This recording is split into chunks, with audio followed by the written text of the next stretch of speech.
Hey everyone, welcome in. It is the Geek Chat on the Experience. We've got a lot of books today. We got some Merry Mutants, we've got some battle books, and King in Black. I don't know about that one. And our reactions to the new Masters of the Universe trailer. So stay tuned. We'll be right back.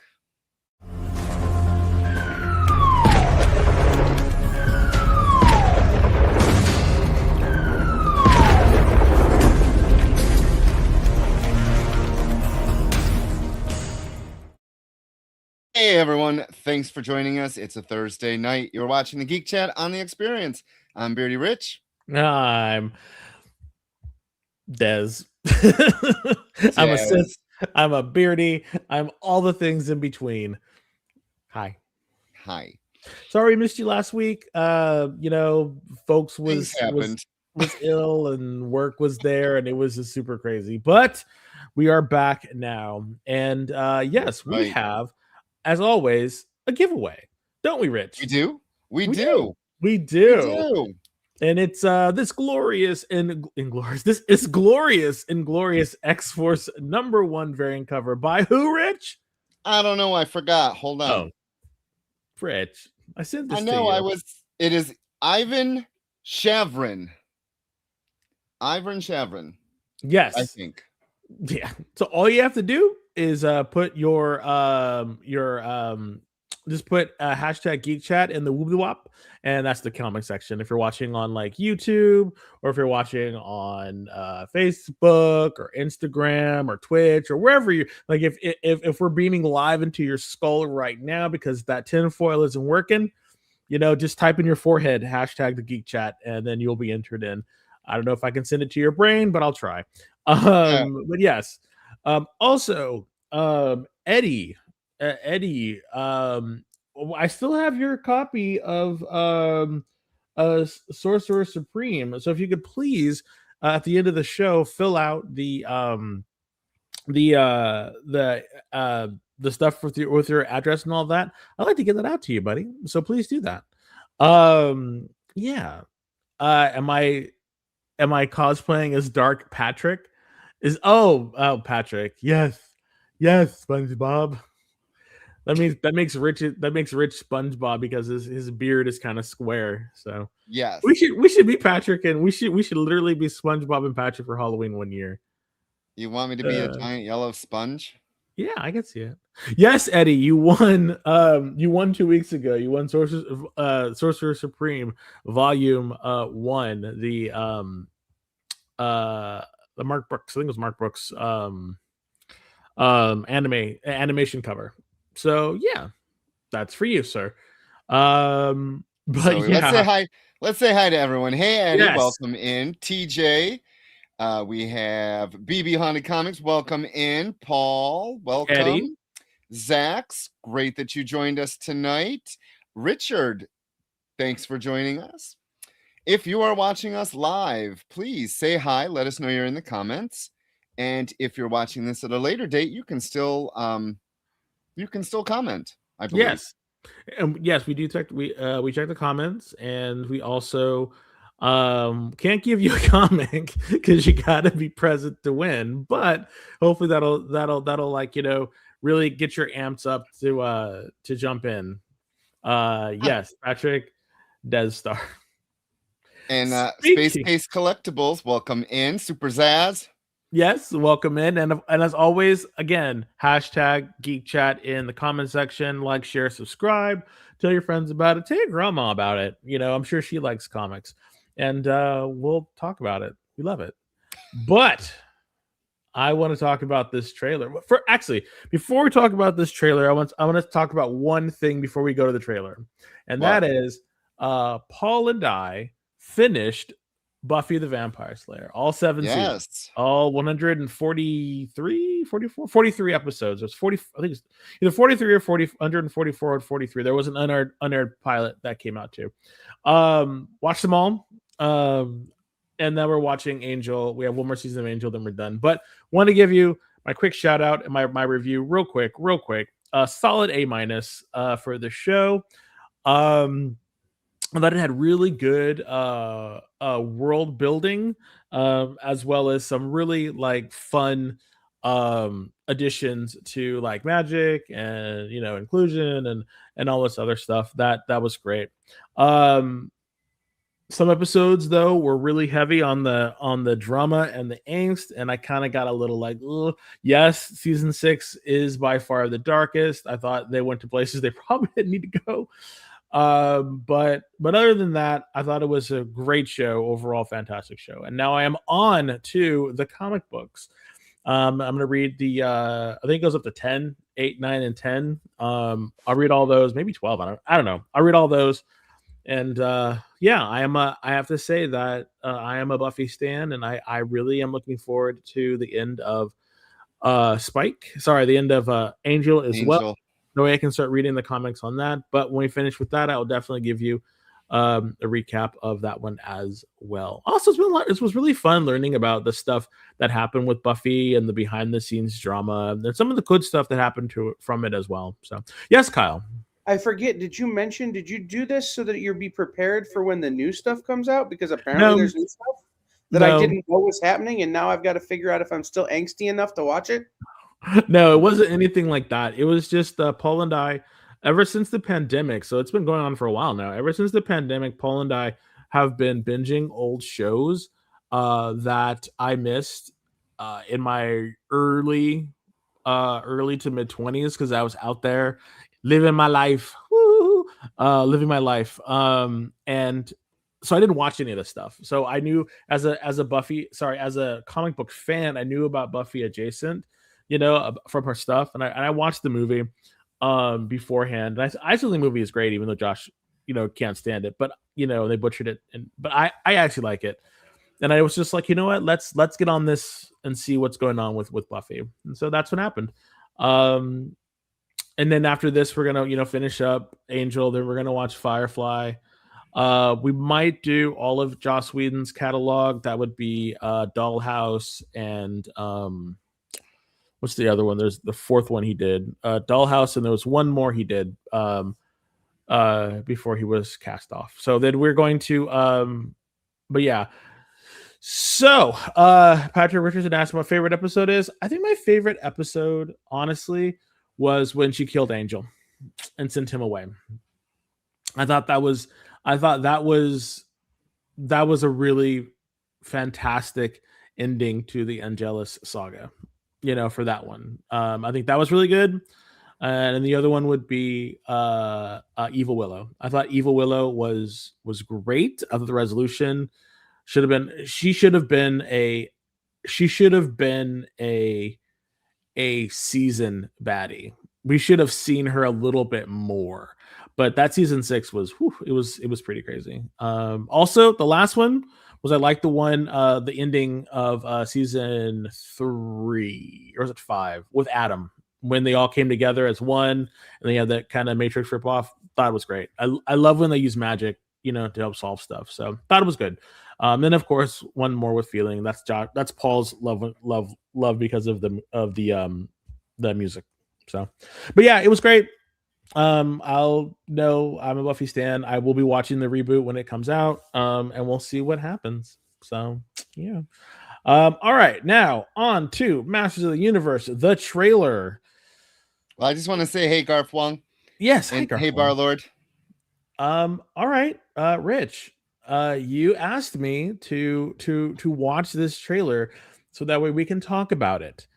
What was your thoughts, buddy?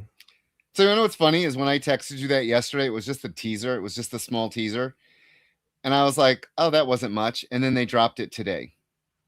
And I was like, oh, they dropped it. Okay. I'm shocked everything that was in the trailer. Like, they showed a lot. And I think the purpose of showing a lot was to show you that, yes, we are going to be kind of faithful to the original material. And as a fan, am very excited. I'm glad because did you ever see that first one? Yeah. Yeah. I liked it. I saw it in the theater. You saw it in the theater? Mm-hmm. Wow. I was a He-Man fan. you know what? When I was a kid, I loved it all. I had My Little Pony, I had Care Bears, I had He-Man, I had Transformers, I had Mask, I had all that crap, and I loved it all. And so you telling me that there's a He-Man movie coming out? Hell yeah, let's go. Yeah, I saw it. TMNT, yes, I saw it in the theater, and I thought that I was blown away by that one. I was like, yes, you know, yeah, I yeah. was happy. After it ended, I looked at Coogan and I was like, "Oh yeah, we're going." Yeah, I looked at Paul and I said, "Oh, I texted you and I was like, well, we gotta hope for, we gotta be excited for something before Doomsday comes out, and I guess Yep. this will be it." Yeah. I mean, Yeah, all the so cameos, amazing. yeah, and did you look at the cast list? Who's going to be in it? Yeah. Yeah, so did I. And I'm very surprised that they are bringing in some of the people that they thought, like Fisto's going to be in it, and Trapjaw and Ram Man. what was that? Ram Man was there. Yeah, Ram Man. I'm like, okay. Spikor. Beast Man. Beast Man looked good. Okay. So for me, I thought it was just okay. I thought it was just okay. Of course, you're gonna think it's okay. Why? Why is of course why? What was your reason? reason? You say that? Cause it's you. Okay. The one thing Okay. okay, so my friend Patrick Richardson is here, 1856, and we were talking about this. Like we always talk about movies, just like with you and Rich. I've known Patrick for a very long time, and so he texts me and he's just like, "You see He-Man?" And I'm like, "Yeah." And so we're chopping it up about it, and I said it's just okay, you know, it's just okay. And he loved it as well, and so for me, I wish they would have gotten rid of or did not do anything with the real world. I don't think we needed any real world to ground us. I think it should have just been fully and completely in Eternia. There was no reason to have him be isekai or whatever the Japanese folks say about being transferred to another Earth and all this other stuff, because then it becomes like, they asked to protect Earth and he has to protect Eternia, and I guess maybe it's because he's a master of the universe, not just Eternia. But I really wish they would have fleshed it out and made it just be on Eternia, and we can just really just turn my brain off and be in Eternia, be in that fantasy, be in that world, be in that reality. And so having it be this guy who knows he doesn't belong here and then tries to find his way out to find his sword to go back.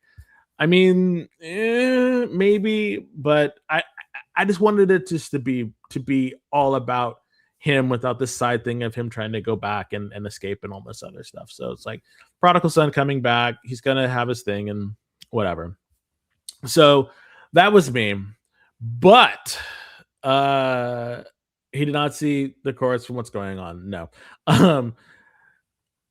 And I know I'm probably going to get some boos and hisses in the comments, but right now, y'all can hate me, but I'm getting that John Carter of Mars feel from it, And the funny thing as someone about that's it, never seen it, I don't. You should watch it, because I actually liked John Carter of Mars, but it was. I think that might be the way it is. But you should really watch John Carter of Mars. I think if you watch that, you will understand my trepidation, because John Carter of Mars sort of did this sort of same thing a little bit, with him going to Mars and being a He-Man of Mars and all this other stuff. Great movie. I thought it was great, but it really, welcome in. Yes, Tyler can't catch a break. Yes, but anyway, I don't know who that is. What was that? I don't know who that is. He was the guy that was John Carter in John Carter of Mars. He also played Gambit in Wolverine Origins. So that crappy movie. There you go. But yes, I'm sure you, me, Coog, Paul, whoever else wants to go see this will be seeing it first day one. I mean, yeah, I can talk a lot of crap about it, but in my heart, as Little Des watching, He-Man and the Master of the Universe. I am a little excited. Like I have my trepidations, but I am sort of excited for it too. So we'll see how it You know goes. what's funny is I But had no thoughts about this. I saw that they were doing it, and I thought it's probably going to be just like every other movie adaptation. They're going to make up names. They're going to invent characters like they did in the first one. And I thought nothing of this movie. I thought, whatever, it's going to come and go. And then I watched the trailer today, and I was like, oh, okay. you're like, all right, one ticket for the hype train, please. Thank you. Yes, I'm there. I'm there because I visually and what I think they're going for is a little bit of faithfulness, and I'm Oh, all for that. yeah. Like I don't care that they changed T-Man's costume. I don't care about that. I don't care that the little joke of he, him, hello, he, man, funny, but people's heads are exploding because he had a plaque on his desk that had his pronouns. The amount, it's funny because I love Twitter, and both the hate against the movie and the love for the movie is a nice little balance. And much like everyone else that complains about things, everyone complains. Hell, I'll be complaining about some comics in like 20 minutes. You will be. But the point is, I'm excited for this movie. Good. So, Good. yes, It's we'll good to definitely go be excited seeing about it. things. Yes, Leonard. Yes, Hey, Dolph Leonard. Lundgren cameo. Let's Hey, do it. jabroni. Yes, Patrick. Oh my God. Okay. So everyone needs to go to see this movie because we need a sequel, because we need Hordak. We need She-Ra. Let's move this franchise along. I haven't even seen the movie, and I'm ready for a trilogy. Yes, although, I mean, yeah, it'll be fun. It'll be great. Woo! Wake me when it's Thundercats. Wake me when it's Silverhawks. So that I mean, hell, wake me Thundercats. when it's Tiger Sharks. Okay, just kidding. Oh my God. Yes, I'm happy that he knew who he was too.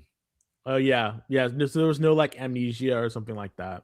So I won't care until there's a snarf. Thanks, Kyle. So alrighty, That'll be some that's CGI nightmare. yeah. Oh, did you see Orca? So that's no, we our, didn't. well, supposedly there's been stills of him out there in the wild, so he's all CGI, but whatever, as long as we get him, as long as we get, cartoon accurate, figure accurate, let's go. So, all right, Yes. everybody, let's talk about some comics. Bionic 6 movie, let's make it happen. All righty. All right. Bionic 6 movie, yes. I'll And do we'll it. write it. Turbo Teen, get out of here. That transformation scene, though, for Turbo Yeah. Teen, nightmare fuel. Just saying. Anyway, where he morphs into the whole yeah, car. his like face goes scary. Anyway, Okay. DCKO number 3. Who did it, Rich? This is Scott Snyder writing. Joshua Williamson did the interlude writing. Javi Fernandez did the art. Zermanico did the interlude art. Alejandro Sanchez did the coloring, and Hassan Atsmain Ahuo did the lettering. I hope I said that right. And of course, there was a bunch of variant covers as well. But I've been getting just the main covers. The acetate covers are good enough. Mm-hmm. And yeah, these do. I mean, I'm a sucker for gimmicks. I love any kind of gimmick they do. So give me a good acetate cover. I love it. I don't know about the price, but hey, you know what? This book could be kind of worth it. Oh my God, Adventures of the Galaxy Rangers. No. Jason, what was the one? Warriors? No, thank you. What was the one with the? Oh my God! What was the one with the guy? Brave Star. Good night, what about Patrick. A Brave Star. Bye, Patrick. Brave Star. Yeah, with the horse that turned into a human. Yeah. Yes, we do spoilers. So, okay, everyone. If you've been watching us in the last 3 months, you know that we are very much, well, I am very much into this whole DCKO stuff. I am loving it. And if you've been watching it, you also know that I can't stand the art in this. The art is so, yeah, it's not good. Oh, this is DC's crisis of the year. We haven't had a good crisis in a while. And being this is their giant event, I would expect a giant event worthy artist. The only place I think his art did great was in the battle with the Joker this time around, because the landscape was magic and evil. And the way that this Yeah. artist drew the clown faces on the pages, and the way the page was very full, I think his art fit perfectly for this. For the other battles, no, I don't. I still don't like the way he draws people outside of costumes. And I was talking to Kelly. Kelly usually watches us, but he's busy tonight. He and I were talking about this issue, and he agrees that the art is kind of like, that's my major disappointing flaw in DCKO. So BB Haunted Comics, Vampirella is showing up in the boss battle book, which I got to read, and it's her and two other characters in the battle, in her battle, and I cannot wait to review this book because it's so good, so good. That's all I'm gonna say. I absolutely love that Scott Snyder and Joshua Williamson take all of DC's the past history and crafts it into this story with Emperor Joker. I mean, come on now. Yeah. And using Wonder Woman how she hasn't been used before, because I think it was in the New 52 that they finally decided that her bracelets could Amplify her power. yes, amplify a power. It's not just defensive. Yeah, not just her. You're right. It's not just hers. It's offensive, and I like how they use the offensiveness of her power. The writing is the writing is some of the strongest event writing, and if you've been watching us anything, you know that Des and I love reading the events and giving you guys our thoughts on the events. And Marvel has not had an event this strong in years. Yeah, and it finally, I think once DC realized that they didn't need to have a crisis tied to anything, and they were able to just, I don't know, I really feel that this is DC unrestrained, and they're able to do this very nice, continuity rich story. And I think overall, for me, this story seems like a love letter to their continuity, and being able to use it how they have, and just the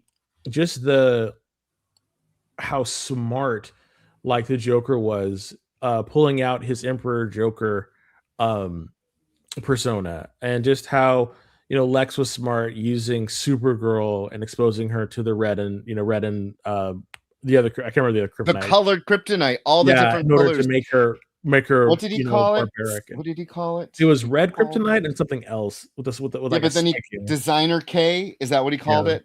I think he called it like Designer K. Can we talk about Designer K is what he called it.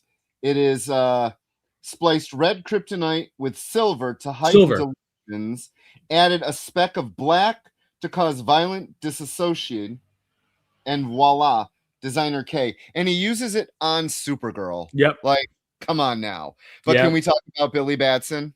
Yes.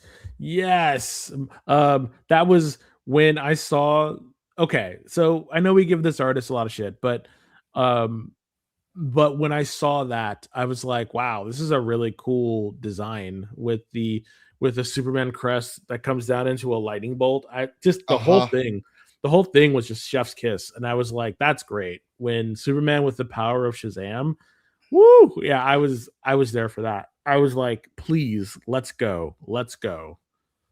That was so good. And the fact that Snyder was like, hey, why can't Billy share his power? He shares it with his whole family. Yep. So to share it with Superman, I mean, come on now. Yep. Come on. Yeah, it was just fantastic. I thought this one was a really good showcase of them working together. Well, it's funny because the superheroes work together, and the villains basically like entrapped people, because Joker was like, he called Mixie and he was just like, can I just go home now, please? I don't want to be here. I thought that was hilarious. So But you yeah, know I what thought this pairing was a really good episode, a really good issue. what pairing didn't work for me was I thought, okay, I know that there's some nostalgia for people like us who have been reading these books for so long. So Yeah. the whole thing with Cyborg and I forgot his name. Arsenal. No, it No, no, wasn't no. It was Arsenal. Connor Hawk. Sorry. It was Connor. Yeah. Yeah. I That don't I know. was like, when did you two spend a lot of time together? Yeah. Because I'm pretty sure you both weren't on the team at the same time. And No, they were. I They were in like the early to mid aughts.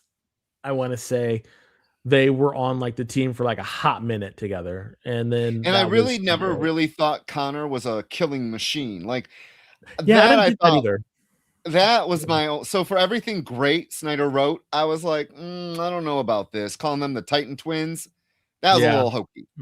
Yeah. That was my only real nix on the writing, really. I Because would have expected him to be with like, if anything, I would expect him to be with like Dick Grayson, and have and like that would seem like a much more realistic team up if you're talking about a killing machine. Because I think if you were right, to have let Dick, go crazy, he would be much stronger than Connor Hawk. But I don't yeah, know. Maybe they did. Maybe they just didn't want Dick Grayson in this one. I don't know. I just felt that pairing. You're really correct. Yes, I thought about Changeling too, James, but then I was just like, maybe, or TJ. But I was like, I don't know. But were there some misses? Yeah, but overall, I think this is a solid issue. And what I I do love is too. it's like the next one, it's gonna be over. So, and then we get to see. Nope, there's 5. Oh, there's 5. There's only 4. That's even better. Yes, we get one So more. But you know but the what's one. funny is we were doing our FOC and we ordered 4, and Coog went, "Wait a minute, I thought this was 4 issues. It's 5.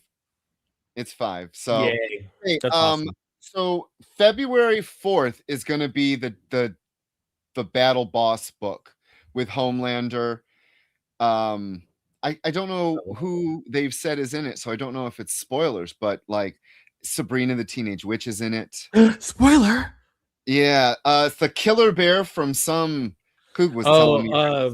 Killer Bear. Yeah, it's the Beneath the Trees. Yes. And Joker goes up against some doll named Annabelle. I'm unfamiliar with that. I think she's from the Conjuring movies. Okay, I don't know that. Yeah, so very, very, very excited in a couple weeks to read that and review it for you guys. So Yeah. okay, are we gonna do this? Or are we gonna go to break, or what are we We're doing, gonna break Kyle? first, then we'll come back and we'll Just talk do the about next that one. Oh, Okay. really? We'll All take right. a break late if you don't mind, because I'm in the middle of a thing. There's a small Okay. fire that I'm putting out. So Sure. Okay. Let's go. Okay, so next up is this is a KO tie-in battle book One shot. called Galactic Slam. It was written by Jeremy Adams. The artists are Cian Tormey and Pat Booten. Colorist is Romulo Fajaro Jr. And the letterer was Betty Boudoin. And there was a bunch of variants for this. I just got the main because these are side books I don't need. it. So we don't put it in chat. Oh, at the very end. Yes, so we'll do that. Interesting book this was. This really wasn't a proper tie-in at all. And I don't know how I feel about that. It had a little bit. I mean, Yeah, at the end, it finally did. But this, okay, guys, if you want a book that is just stupid fun and you like wrestling and you like the word bro, like if you use the word bro a lot, this book is for you. I think I counted about 2,048 bros. Yeah, I think there's actually more. If you played a drinking game by reading that book and the word bro, you would have been like poisoned. You'd be drunk by page 4. Yeah, it was crazy. It's interesting because reading this, I was reading this going, this has zero to do. It is more about this new character that they brought into the DC universe than the battle books. And on the cover, okay, cover is total bait and switch because you got It Knockout. really is. It really is. You've got Knockout on the cover, who really, she's from Secret Six. Really had nothing to do. She was in like maybe 5 panels, gets taken out. And then you got Commandar, which is Starfire's sister. She shows up in maybe 2 pages. I was like, okay, this is a misleading cover. That said, it was a stupid fun read. Like it was brolicious. Like it was just bro. Yeah, I thought the artwork was great. I really enjoyed the artwork. Second artist, especially. Yes. First artist, it was good, but the second artist really did it. Yeah. So we got Kyle being sucked into a boom tube and taken someplace else, and he used his White Lantern power, which is cool that he still has it. So he has the Green Lantern, and then when he has to go Nova, he uses his White Lantern power, and so he has to recharge after that. So I was like, okay, it's cool. But then he gets transferred to this like wrestling planet, and I thought, okay, cool. Maybe Mongol will be in it, and he wasn't. So I was kind of annoyed by that. He was name checked. He was, but I was hoping for Mongol to be in it. But no, unfortunately, we get this like 4-armed Goro, from Mortal Kombat kind of guy, and I was just like, okay, whatever. And then it becomes an origin story for Brosaurus or something, and everyone had like Bro and in their names, and he was like this purple. He's the guy on the cover. He was a purple guy, looks like a cross between Macho Man and Hulk Hogan, and he's trying to get the power of the bro to be super powerful. And then he realizes his mentor tricked him. You mean Maestro? That was straight up Maestro. That was the Hulk. Yeah, complete with the white beard. I'm like, guys, a little too close to Maestro. And there's like power bombs, and there's this, and then there's that, and then Kyle becomes a wrestler, and they're all wrestling around. And that then comic, and they kept joking about his name. Yeah, Captain Green Jeans, not my name. Yeah. And I was just like, it really didn't make any sense in the grander thing. I really think this was just that someone basically said, "Hey, I have a story about wrestling. Can I put it in there?" And people were like, "Sure, we have a space in our print schedule, so let's go." What I really appreciate, oh my God, what I really appreciate is it was a one and done. Thank you for making it a one and done, because if it had been any more issues, I'd have freaked out. I'd have been like, "What are you doing? Stop it." But it was just enough. It was just enough. I don't need any more. It was just enough. What's up, Kyle? I suspect you will see more wrestling one-shots in the near future. Yes, we'll be reviewing the DC versus ACW. Yes, AEW. Yep. Yeah, I got to read that number one too. Especially as Warner Brothers, in the light of the fact that their whole getting bought thing is going to be very slow, is further investing in professional wrestling content for their television brand. Yep. Yeah, and this guy, this Omega Bro Man, Omega Bro Man is going to be in the Green Lantern books. So okay, I'm here. So I got to be honest with you. I read whenever I read X-Men books, I hear the characters from the show in my head as I read it, or like I'll hear Patrick Stewart as Professor X. I literally read this, and he was Randy Savage. I read his.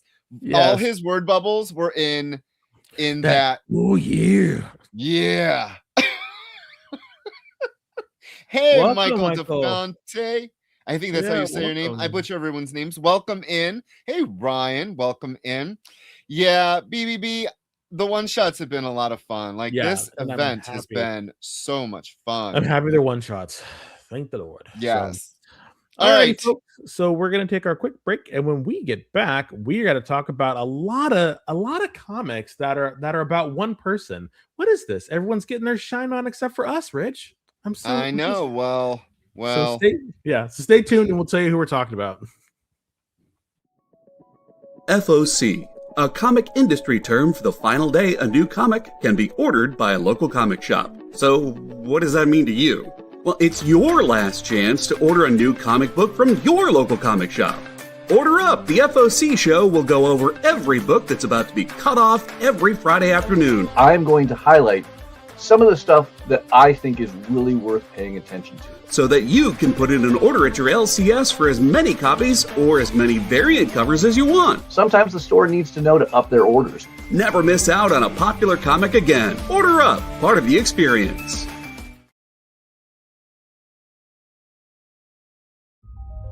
Sure, comic books are beautiful, but underneath, there's something more authentic and exciting. The original art.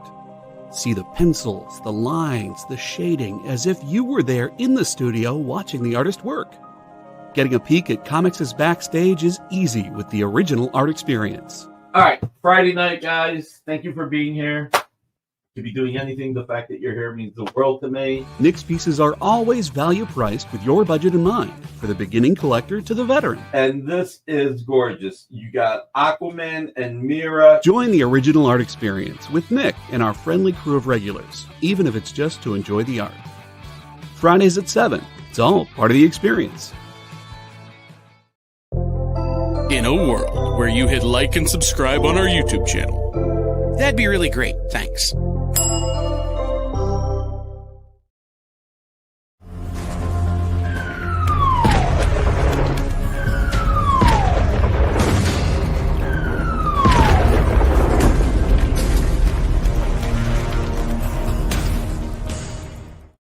Hey everyone, welcome back. You are watching the Geek Chat on the Experience. I am Beardy Rich. And I am for today. I'm going to be Sith Des. Hi, everybody. I'm Bro Sith. I'm Sith Bro Des. I'm gonna be honest with you. You are way too nice of a person to be a Be Sith. Sith? You know what? That's how they get you. That's how they get you. I'm super nice, and I'm contrarian all on you. Contrarian. Well, That's what that used to you call are. me. If I was, my superpower would be contrarianism. That is you. That is you all the way. So let's talk about the giveaway. What are we giving away today? We're giving away Inglorious X-Force, which we're going to talk about, and not this segment, but the next segment. So definitely stay tuned for that because Rich has got some words. Oh, Rich has frick got yeah. some I read words. that. I read that over a week and a half ago, and I wanted to talk about it, but no one had read it, and I'm not allowed to spoil things. Well, I mean, we do on this show. So this yeah. is Inglorious X-Force #1, the 1 in 25 by Ivan Shavrin. Yes, we got Helverine, Archangel, and Boom Boom, Boomer, Time Bomb, Meltdown. I think Boom that's Easy. it. She's never called herself Boom Easy. I would see it. I could see it. You never know. Why is she in this 90s I remember this. It's when they got to design their own costumes and she picked this. And at the time, it was the 90s. So you're like, oh my God, this is really cool. Oh my God, it is not aged well. I have thoughts, and we'll talk about it when we review it. But I have thoughts about why. Okay. All right, everybody. All right. So, okay, so we're gonna talk about a bunch of new #1s, and the first #1 is Null #1. Yeah. So Al Ewing and Tom Waltz did the writing. Oh boy. Put on your glasses, sir. My glasses are on. No, so my problem when they do this is, oh shit, hold on. I hit the wrong button. It's the like the tiny white on the black or something. It's red on black. Oh, there we go. Juanin Ramirez did the art. Eric Arciniega. Oh, sure. Did the coloring. And VC's Clayton Cowles. Hey, a word I can say. They did the lettering. And then that cover was done by Ryan Stegman and Frank Martin. Then there's a whole bunch of variants, including one by Kyle Holtz. But I got the Clayton Crane. Oops, this way. Yes. Clayton Crane has been doing a whole bunch of these covers, and if it's a book I get, I buy it because I love it. I love Clayton Crane. Clayton Crane. You start. Book. What was that? You start. Oh yeah, this was a very interesting book for me, and the reason why I say it was interesting is because you every now and then I think Marvel likes to try to make things fetch. And I think that they're trying to make Null fetch. Again. Again. I didn't realize this was the second one because I didn't read The King in Black. I'm not a fan of Venom. I'm not a fan of the symbiotes. I'm not a fan of Null or any of that other stuff and trying to make him the big baddie that was around before time and all this other stuff. I just didn't really like buy into it and I was like, whatever. Do you like Carnage? No. I mean, back in the day when it was just Spider-Man and Venom would, kind of toe that line between the two, I thought it was Yeah. cool. But then when it started to like proliferate and we got all these different and then, Like Scream and yeah, and all the different ones, I was just kind of like, okay, well, this is kind of cool. But now it's just like overexposure. And then trying to like bring in Null as like the symbiote god. I'm like, okay. Whoa. And then you realize that he's older and then he fought against the Celestials because again, this book as it was it was a number one, gave a little bit of the exposition about who he was, what happened, to get you up, like to get new readers into it. And so we find Null, who is now trapped by Hela, in hell, with I can't remember his name. It was Odin's brother, Thor's uncle, who's like the head of the guard or something. And so now, Hela is using him as Tyr. Tyr. Thank you. Tyr. Yeah. But I don't know. It's just this kind of like weird thing where now you have Hela sucking on him, and getting, you know what I mean, and getting his power, and then she kind of orchestrates him leaving, and so when he was talking about and what they were saying was kind of interesting, but now he's like has to get his former power back, and so now we're gonna go on this journey with Null trying to be a good guy, get his power back. Like I think he's gonna be a good guy, but I don't know. I just don't know if he's compelling enough to warrant his own series, and then to see him kind of like pal around the universe trying to be a big baddie again. I don't know, but because of the writers, I think they can, at least one of them can come up with something that could be interesting. But I just don't know if I want to stay there for the yeah. I don't know. Like I don't know what to think about this because like part of me is like, they've really weakened him. They made him kind of like, a lapdog. And he like rips a guy's head off and then he leaves, and you find out it's all part of Hell's plan. So I'm just like, okay. So I don't know. Maybe it'll be good as a trade because you can read it all together and actually see where it's going. Because there was nothing really that was compelling me to like really stay with the character. Like you really have to like Null and his character and his persona to really get the most out of this book. And that's not me. So I think a lot of this was lost on me. So what were your thoughts? I agree 100%. I did not read King in Black. I fell off that whole. Marvel made it so intense to read that stuff that it was overwhelming. Yeah. And I have other interests in the Marvel universe, and I really didn't keep up with any of this. So I am very thankful that the two writers did the 3-page recap of what's going on. Yeah. That is what you do. So for that, you're going to get a compliment, Mr. Al Ewing, and whatever your name is, second writer, because thank you for allowing me, and this is a number one, coming in, not knowing anything. Unfortunately, yes. Does it affect your views at all on this book if you remember that the second writer is Tom Waltz, who has been shepherding the Ninja Turtles for the better part of the last decade? Sadly, no, because I don't care about this character. Yeah, I think it's my problem. Yeah, I think it's the character. Yeah, for me, this book was, like you said, if you are really, really loving the whole Spider universe and you love Null and you love the fact that, he's back and it's Hela in him, you're going to love this. Unfortunately. would say, or you like Al Ewing, because Al Ewing can do some really interesting kind of like mind wobbly and really kind of like out of the box thinking, maybe. But if that's what you're expecting, this issue did not deliver that. So again, you really either have to really like what Rich was saying, Null, or you really have to like Al Ewing and what's going on to really get this. I don't know. That's really Well, good that you love. yeah. I love the fact that you love the writer and want to support him. Yeah. But for me, even a writer I love with a character I don't, that's an iffy subject. Now, I got to Yeah. say, the artist has great potential.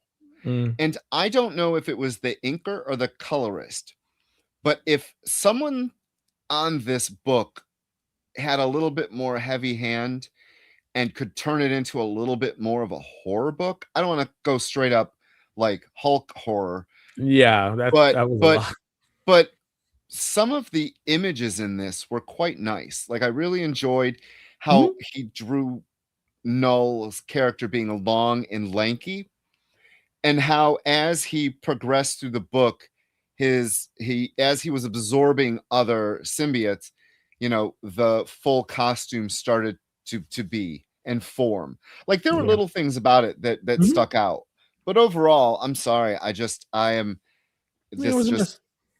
well, it wasn't Yeah. a miss. It just wasn't for me. And go to Michael's Michael's question. Do either of us think that Null will be a book where a character becomes a good guy? No. I don't. No. I think that this is going to be the journey of him trying to regain his former grandiose. I don't know the word. I don't know what he's ultimately going to be, but you can't really, they're not going to kill Hela. So I don't know how this ends, nor do I care really. Well, you never know. I mean, depending on how well it sells and if it has any legs, this might be a small lead into another event. Oh God, yes. I lost my phone. I haven't even gotten up, but I lost my phone. It happens. I know. What's next? I don't remember which one. Is it Rogue or Psylocke? It's Psylocke. Thank you. Psylocke Ninja. Stop. All right. So the first of two books we'll be reviewing by Tim Seeley. Tim Seeley wrote this. Nico Leone did the art. Dono Sanchez Almara did the color arting. And VC's Ariana Maher did the lettering. And that main cover was done by Derek Chu. I, of course, had to get the Scotty Young because why not? It's Scotty Young. Had to.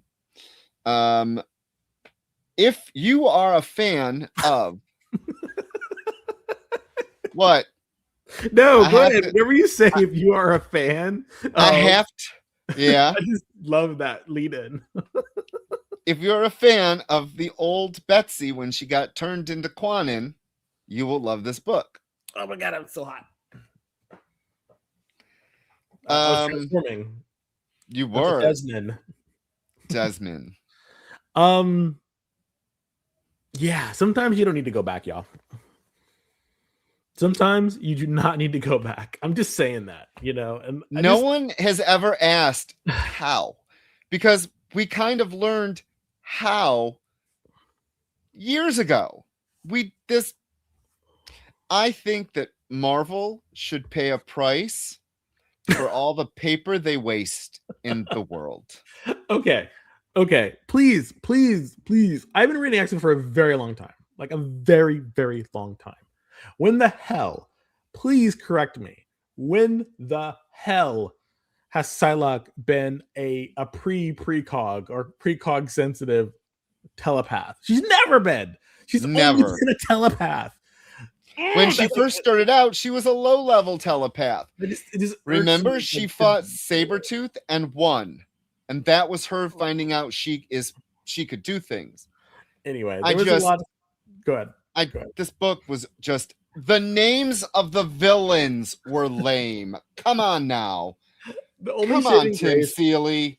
The only saving grace was we got to see Shinobi Shaw again. I always thought Shinobi Shaw was a really good character who was he was very 90s. He was super 90s, super, F-boy kind of situation with him with his hair and everything. And I think even the artist was trying to ape a little bit of Jim Lee from the Jim 90s. Lee, If you look totally. and like, or the artist or the inker, because you could look at some of the inking that they put onto Psylocke looked very reminiscent of Scott Williams and Jim Lee. So I'm sure they were definitely going for a style aesthetic when they were doing it. The whole beginning part when they recapped a little bit of the end of the Outback era. the Outback era, long shot gone. I was like, okay, whatever. I was just like, sure. I didn't need this. But the ending, and the sad thing about it was the ending. I'm just gonna spoil it. This was they're tying her to Elektra because supposedly she was sent. The whole book is about her being sent to kill Elektra when Elektra was dead and she was about to be resurrected by the Hand. So that's the big thing. As Shinobi Shaw was trying to be killed by the Hand, and that was the reason why he needed the Protector. So that's the overarching story that they're building with this. And while I think it's a very interesting story, I just don't think we don't need it, like we I never want to say we don't need a story, but it's like it's just frustrating. It's just frustrating because there's no reason to set this in the past. They could have had Quanon doing this now with Elektra. Like there's better ways to execute at this.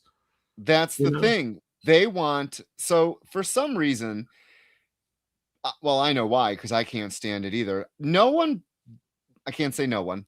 People don't like Captain Britain Betsy. I think that's one of the worst things they could have did to her. I do not like any of it. I really don't like her as Captain Britain. I gotta disagree with you. I think the reason why people don't like her is because they are not using her well enough. That X-Force, while I enjoyed Marcus Toe, it was trash. What is it? The Excalibur that came out or the sword stuff? Well, that was good. That was fun and it was interesting, but it wasn't. It didn't resonate with anybody. So that's why I think that Captain Britain, Betsy, is not good because she has not been written compelling enough. A lot of it is just drama between her and Rachel, and it's like I'm like, stop it. Let's get past this.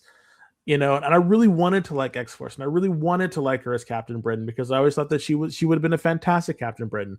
But they just write her like, yeah. So, yeah, but well, I agree with you. But I agree with you. I agree with you that. But because so what we got to do is we got to take when she was popular, and this people cannot escape this costume. That is the reason that they want this. This is what they want. Snow. She's in the damn snow. With this fighting a bear, she can heat herself. She just looked at the bear and the bear ran away. I'm like, come on, girl, like you are fresh meat. Anyway, this book was a pain to read, and the only thing that kind of like perked my interest was the Elektra reveal at the end, and I thought, but not even that is enough to bring me back to read this book. I'm sorry. No. Yeah, no. But another book that I kind of was like. All right, look who gets another book. I don't. This one was completely different, though. Okay, writer Erica Schultz, artist Luigi Zagaria, color artist is Espen Grundit Jern, and letter is VC's Ariana Maher, and that cover was done by David Nakayama. I had to buy the Larry cover because I thought that was pretty gorgeous. I love it. And yeah, so right from the pages of Uncanny, Rogue gets her own solo. And of course, because Rogue is there, we must have Gambit. And of course, because they're there, we got to have the damn kids. Stop. So two of the kids from Uncanny show up. It wasn't until halfway through this book that I started to enjoy it. Once she got away from all those annoyances, I was like, oh, this is pretty good. But you want to know the real reason I loved it, guys? Shut up. You know why. I know why. Why did I love this book? Destiny and Mystique were in it. Yes. Yes. Even now, what they're trying to do to my favorite favorite bad bitch Ooh, ever. she old. She old. They're yeah, I'm not enjoying this iteration of my girl, let me tell you. But what did you think of it? Yeah, the beginning of it, we're going to talk about, X-Men, the main Uncanny X-Men. We're going to talk about that as well. And the juxtaposition between this version of Rogue and the Rogue over there. This version of Rogue, it seems like every couple of years they gotta like refresh the trademark or something, and we get a Rogue either mini series, or sorry, we get a Rogue series that ends up becoming a mini series because she can't carry a book. Whatever. Well, to be fair, Marvel no longer allows books to breathe. That's true too. That's against their model. Yeah, like 100%. I'm shocked that Uncanny and X haven't been relaunched. Exactly. Like, aren't we due for number 1 soon? 100% agree. Overall, this was much better than the Psylocke one. And the reason why I liked it was much better was because it did not do this retroactive, trying to make something from the past. Because I think very few writers can do that in a way that is not disruptive to the current continuity or the continuity that people come to love and understand about a character. This one, though, which is very interesting, is they're adding something to Rogue's past when she was with was it Freedom Force? Brotherhood, sorry. The Brotherhood. It was Brotherhood, yeah. And so now we're trying to think. She has some kind of mental block that was in her mind that now has been blocked about a murder she did, and now she's talking to her parents basically about what happened, and they're talking about the past, which is interesting because with Destiny it's always about the future, and so now we're going back to the past to see what's going on, and if are they going to be truthful with her, what's going on. But we're having things about Sabretooth. So my hope, and this is one of the reasons why I'm reading it, and I might continue to read it, is because if we're talking about family and we're talking about what's going on, hardly anyone ever talks about Mystique's other kids. Graydon? Isn't Graydon dead? Who knows now? We don't know. It's that plot point was forgotten 2 decades, 2.5 decades ago. Exactly. So I'm thinking, is Graydon Creed back? Is like, so again, here I am, a longtime reader, a pretty good knower of continuity, thinking, ooh, could they really go back and farm some of that to bring this character back to make them relevant? Could we? See, and again, that's me hopeful, hopeful, wishing and hoping that Marvel will come back and bring back an older character and make them, refresh them, because I think it would be interesting to see him and to show up, because there's got to be a reason why Mystique and Irene don't want to tell her about what's going on and what's happening, and we can't have that much damn Sabretooth without something going on. Right. So odd that Constrictor was there. What was that? It was odd that the Constrictor was there. I don't. Was he in? He wasn't in the Brotherhood, was he? Nope, he's never been. Exactly. So I'm thinking, yeah. My whole reason for reading this is going to be the continuation to see what's up with Mystique. I'm very happy that this family dynamic is back.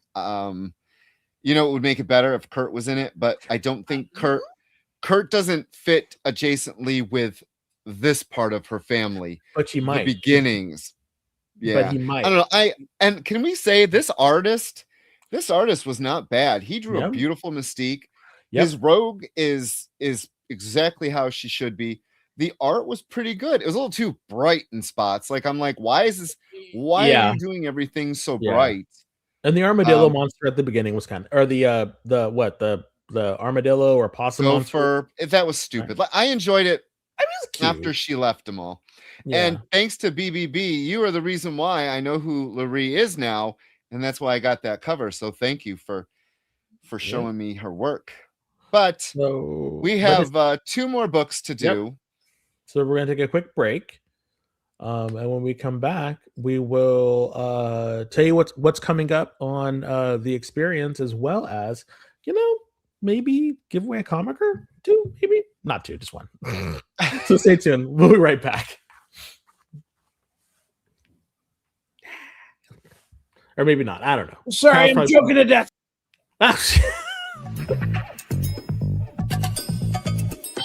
Live from New York. What? Oh, sorry. Live from Cleveland? It's Friday night? It's Friday Night Live!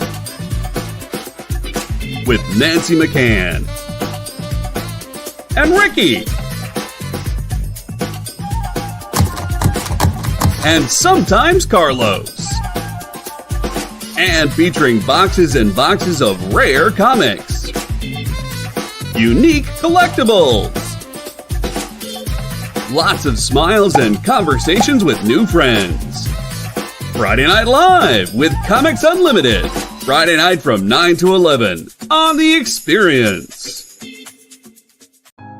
Hey, did you know that you're invited to an art gala? No, I mean the fun kind.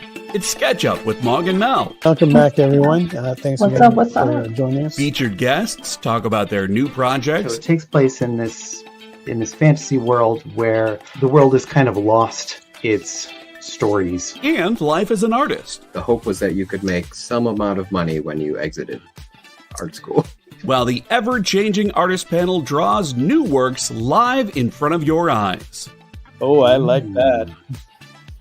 Working on the And shadow. Sexy. Sex, dude. You still got a little bit of time. Ooh, Phil, that's dope, dude. SketchUp with Mog and Mel. Thursday nights. Part of The Experience. According to a statistic that I just made up, people spend 4 hours a day changing the television channel. People who watch The Experience don't do that. Save yourself a ton of time by tuning into The Experience and enjoying our new original programming 7 days a week. And then tell your friends. Think about the money they could save on batteries in the remote alone just by tuning into The Experience. Find out more by scanning the QR code below.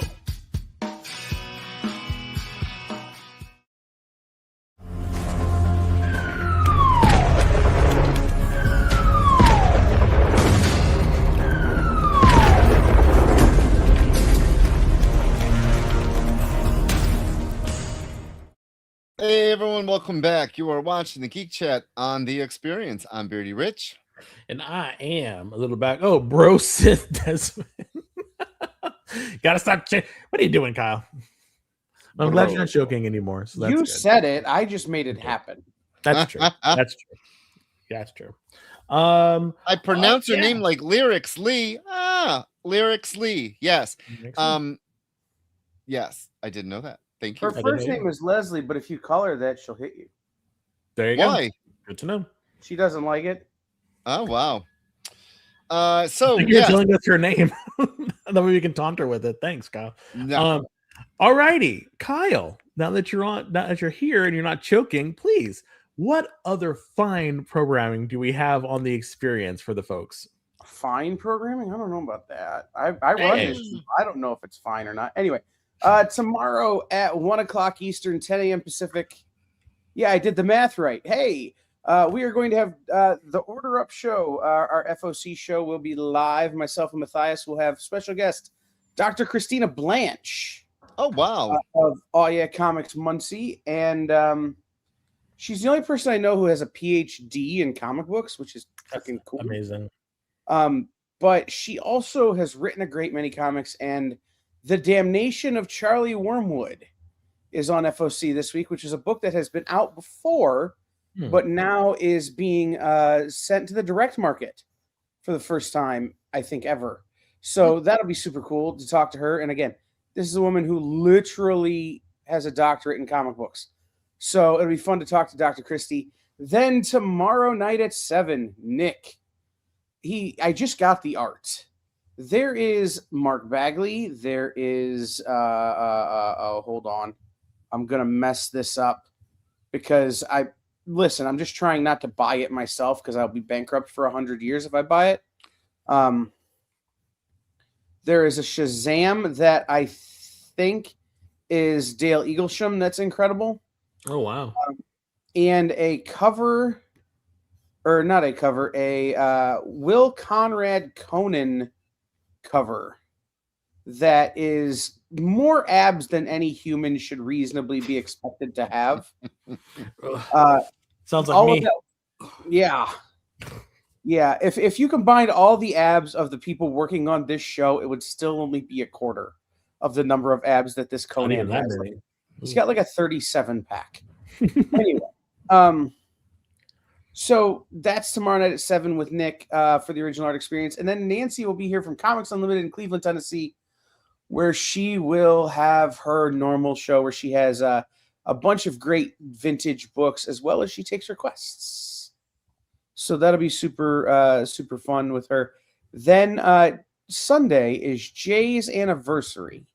Oh, happy anniversary, Jay. Yeah, we promote it because then Jenna doesn't kill him.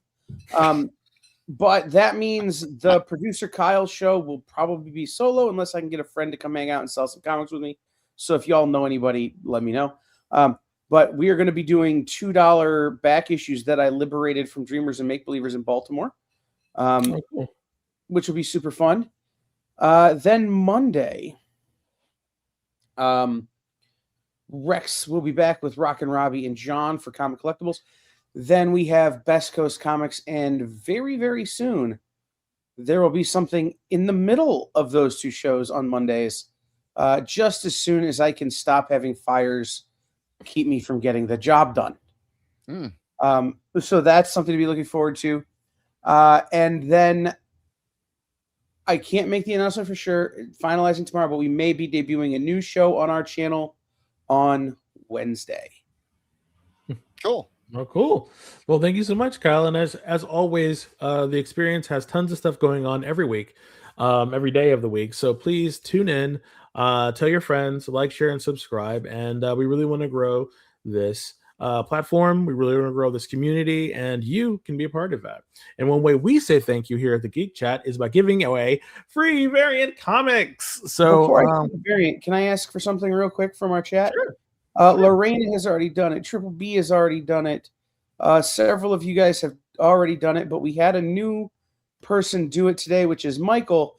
If you guys want to support the work we do here, we don't charge any of our shows for being on the air. We don't take a percentage of sales. We, all of our ads are for our own shows. It would really help you if you became a member of the EXP. You cannot even buy a comic anymore for what our cheapest tier is, even though you could when we made it that. So shout out to the publishers for making this a deal. Yes. Yes. So as always, become a member, help support this community. But again, how we support is we give you all free comics. So free variant comics. So the free comic we're offering today is Inglorious X-Force #1 by the fantastic Rich. Not Rich. I don't know. I lost my phone. Damn it, Rich. All right. It's Ivan Shervin. There you go. Like that. Was that it? No, it was. Yes, actually, you're right. It was Ivan Shavrin. Yeah, it's a 1 in 25 cover. You are correct, sir. What do I win? Do I win this cover? Huh? Do I win this cover? No, you don't. Damn it. You can't win. All right. So everyone, be sure to put hashtag Geek Chat in the comments to try to win this. You pay for nothing. We pay for the shipping. You just win and read. And yes. I can't wait to talk about this. But first, we have Uncanny X-Men number 22. There we go. I have written by Gail Simone. Yeah, sure. Why is Lion Cat from Saga on the cover of this? If only she was that interesting. All right. Hey, Canadian survivalist, welcome in. Hey, Phil. So writer Gail Simone, artist David Marquez, color artist is Matthew Wilson, letters are VC's Clayton Cowles, and that cover was done by David Marquez, Matthew Wilson, and then there was a bunch of variants as well for this book. I just got this main cover because Unknown Yeah. So what did you think? You first. All right. I've been reading the X-Men now for many, many, many decades. Okay? This is my last issue of Uncanny X-Men. No, you lie. You No. lie. You Nope. lie like a Ask rug, Coog. sir. Ask Coog. When we ordered 23, I said, I'm done. I'm done. I am done. This book, I love Gail Simone. Let's start that off before this gets put on Twitter and I'm like hating on her. I don't hate her. I love her writing. I own pretty much every book she's written. Secret Six, Here's your sound amazing. I am done. This is not Uncanny X-Men. This is whatever weird world Gail wants her X-Men, and I don't want to be a part of this. Wow. This issue, this character they're trying to make fetch is terrible. Just terrible. Terrible. Thank you. Coog just agreed with me. Terrible. The only thing to say, I love David Marquez. This art, the art is a freaking multiple pluses. The artist is amazing. Unfortunately, the story that he has to draw is boring as F. Boring. Don't care. I don't like these new kids. I don't like the new nicknames. I don't You don't like the horse. You like I don't like well, the horse is actually not bad now I know what it is. I don't and that Barlord, yes, when maybe we get a new direction, a new X editor would be nice. A new number one. I'm done. I'm done. I mean, sadly I'm done. I can't anymore. It'll be rebooted, you know. So I can't disagree with you. Eddie doesn't even like it. I'm trying to put a much nicer spin on it, but there's no nice spin, Des. It is the Uncanny X-Men, but it's not the Uncanny X-Men at all. They're the Uncanny Babysitters, is what they are. You know. Okay, I'll give you that. Change the name. And yes, I do think that the outliers, as they're being called, are kind of although I think, what is that one kid, that random kid? I think people are really liking on him for his sort of story arc right now. Ouch. But I don't know. I don't. There seems to be a lack of edge in this book. Not to say that there needs to be one, but there seems to be something that is just not.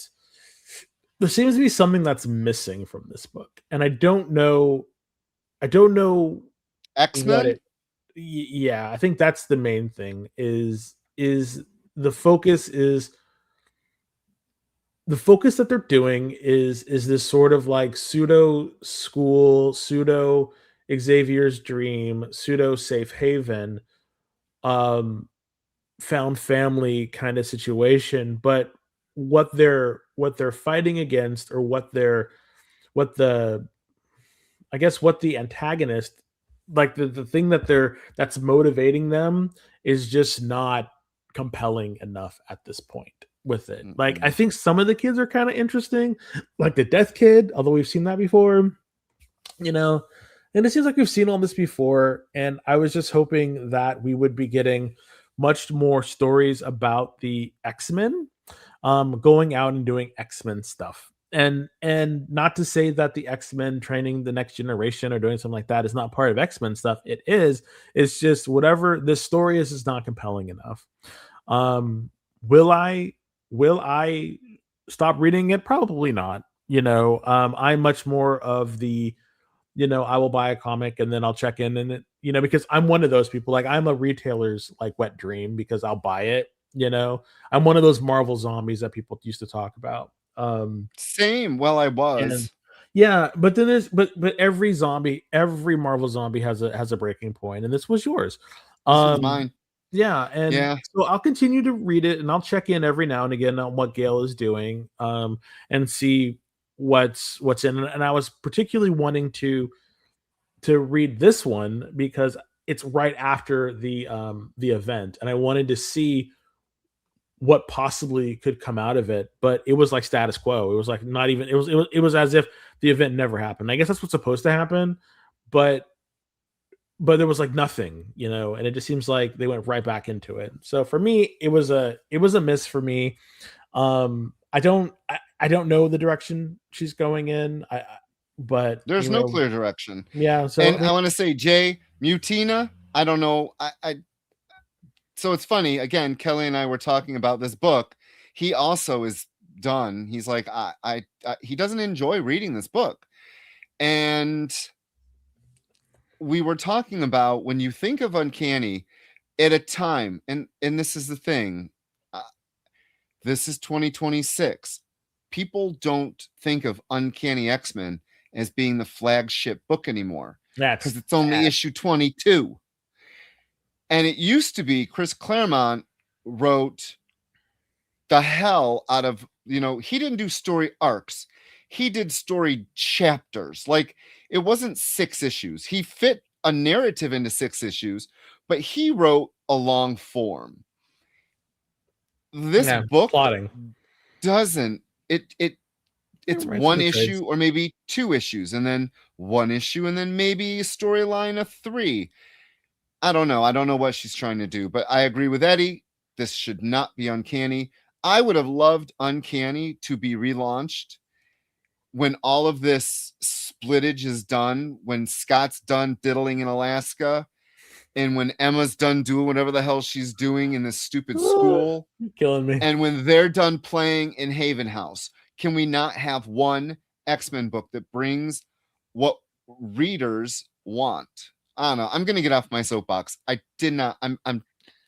Wait till we get to the next one, guys. Kyle, what's up, Kyle?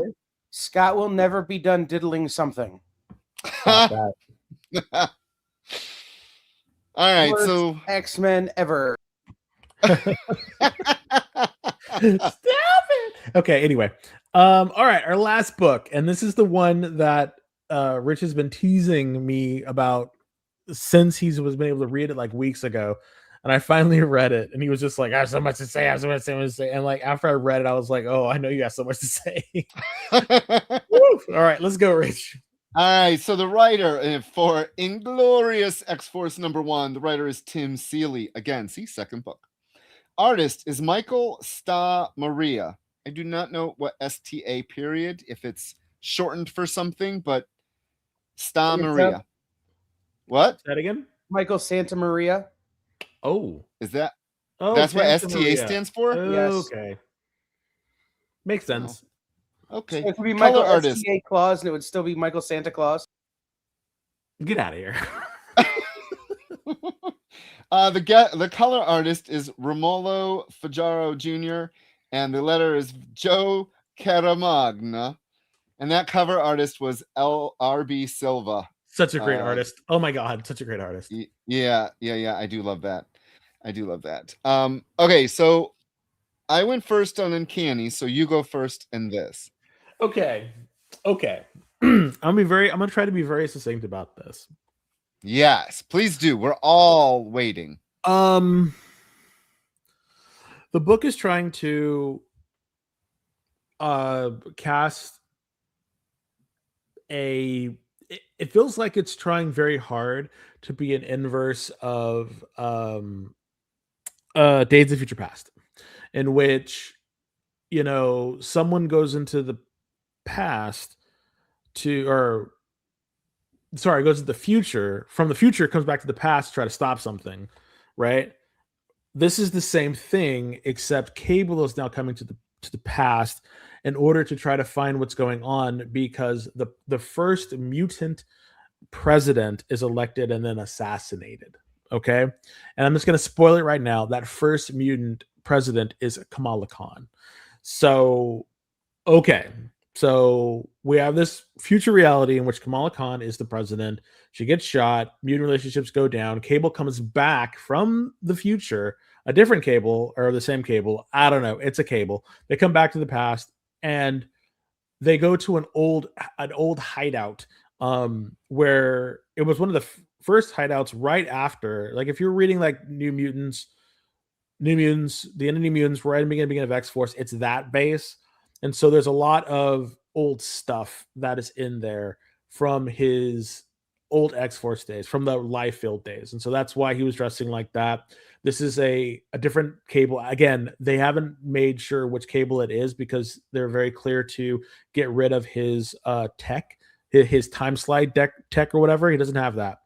So he has to recruit a team. And he recruits Angel, Helverine, and Boom Boom. All of their information was really fun. Their little character moments when they were talking to each other about who he was. Like Warren was like, I'm trying to redo my company. I'm not Archangel anymore. But of course, Cable talks him into it. Helverine is like, I don't want to do this, but sure. And then Boom Boom's like, of course I want to do it, Daddy Cable. Let's do it. Yay. And I think the reason why she's in that costume was because that was the only costume they had in that old base of theirs. So I think that's Makes why sense. I think that's why she's in that costume, number one. But then they meet Kamala Khan as they're trying to get her, and they literally tell her that she's the president and he has to listen to her. She has to listen to him and stuff like that. And then out of nowhere, Domino's trying to kill Cable, probably because she doesn't want him to fuck the future or something. I don't know. Suffice it to say, the art was terrible. I did not like the art at all. I thought it was bad. I really wish that RB Silva had did the art. I did not like it at all. They did not look good. They did not look at all as they should. I did not like it. The fact that Kamala Khan is president, I'm not surprised by it, but I'm annoyed by it because she seems to be everywhere. And I just don't know if I buy that Kamala Khan would be president. But again, that's just probably me because I think the character is really overused, and she's got that kind of like Hope Summers thing going on, and I don't like it. But that's me. So, Rich, what were your thoughts? I didn't like the book. I'm probably not going to read any more of it. Wow, that's shocking. What? I didn't like it. I just didn't like it. It just felt annoying. Like the whole thing felt annoying. Like it was just like it's been done before, and why make her fetch again? And I don't know, just didn't really. Like I did not like the art. The art was the one thing that really pushed me out of it was the art. Like I did not like the art at all, and I did not think it fit. I think they're trying to make it to try to fit this kind of gritty narrative that they're trying to do and put, because like Cable was looking all craggly and old, and they're all trying to be like they're like distraught and all this thing. I just didn't like it. I didn't like the book at all. Wow. On the other hand, I thought the art was great.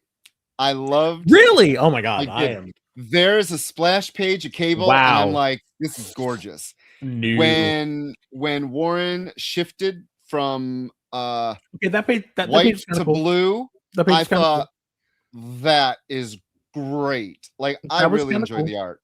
I'll give you that. That was kind of cool, but no. I loved this. I loved the first 15 pages of this book. The first 15 pages of this book made me, as the X-Force fan and the fan of Cable that I've been, very happy. I was like, oh my God, finally an X-Force I can read. I'm loving it. Don't know about Tabitha's new weird personality change, because the way Tabitha's been written in the last decade, she's a no-nonsense, wants to blow things up. In here, she was more like, well, I really don't have a life. I don't enjoy my life. I don't really want, oh yes, I'll go do it. And I was like, girl, what? No. That was my only weird thing. Huh? She was bored. They portrayed her as being bored with her life. And that's why she was so excited. Yeah. And I'm like, that's never been her. She's never been that. But I mean, she's older now and she doesn't have, her mutant friends to hang around with, I guess. She must have had a falling out, because it wasn't even a year ago. She asked if she needed to recruit anybody, and Cable said no. So yeah. Okay, so for me, first 15 pages, fire, loving. And then I turn the page and I see that damn Ms. Marvel, and I went, well, I'm not going to say what I said, but I used the word really loud. And Coog was like, what? And I told him that damn Ms. Marvel, she is not the president. She's not a mutant. Just stop. We don't want her. The X fans, I don't want her. Stop trying to make her something. Yes, Jay. From Inhuman to Mutant to President. No. Freaking no. And for the You're next like- 15 pages, I was pissed. You're So like, first Black 15 Bolt, come eat pages, the trash. I was really happy. And then the generic MLFers, really? Oh yeah, the Mutant Hello? Liberation Front's back. Tim Seeley, Google exists. I could name at least a dozen members. They're not doing anything. I don't know. The last half of this book was garbage. It went from me being really excited to garbage. And then that last page, the last page with Domino, I was like, what? It made no sense. It made no sense. It made no sense. She's talking to a squirrel that's on the barrel of the rifle. What? Tim Seeley, you went from holy bleep to what the? In the span of 10 pages. Yeah. So whoever wins this comic, I really hope you enjoy your variant cover. I want the person to read it. I really want you to read it. Form your own opinion.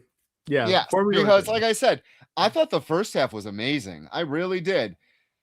I love these characters. I don't know why Halverine's there. I know they're trying to make him fetch too, but okay. Eddie, they keep trying to push. Yeah, we don't want her. We don't. Yeah. Make her a champion. Yes, she was great in the Champions, but I don't know. Alrighty, folks, it's time to give away a comic book because I went on too long ranting. Yeah. So, all right, everybody, we're gonna give it to you. Remember, you can only win once in 30 days. If you come up again, there's only 2 people, but we'll see. Thank you for all the people who stopped by and said hi. And yes, thanks for everyone. Survivalists. Let's see when you. Oh yeah, Canadian Survivalists. Thank you. Read the first 15 pages, then put it down.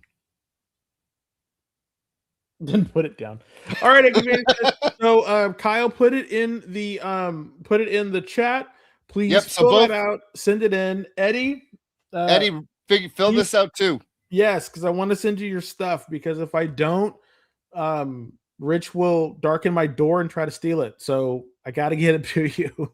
so hey, please, thanks everyone for showing up. Yes, we really appreciate you. Like, share, subscribe. Please consider becoming a member. It really helps. And be safe with this giant snowstorm that's coming. The ice. Wherever you are, please be careful. I come from snow country. That's why I left snow country. But some of you, you're just in the way of a storm. So yeah, sorry. So please take care, and we will see you next Thursday. Everybody, have a good night. Next Thursday, Iron Man #1. Bye. Woo!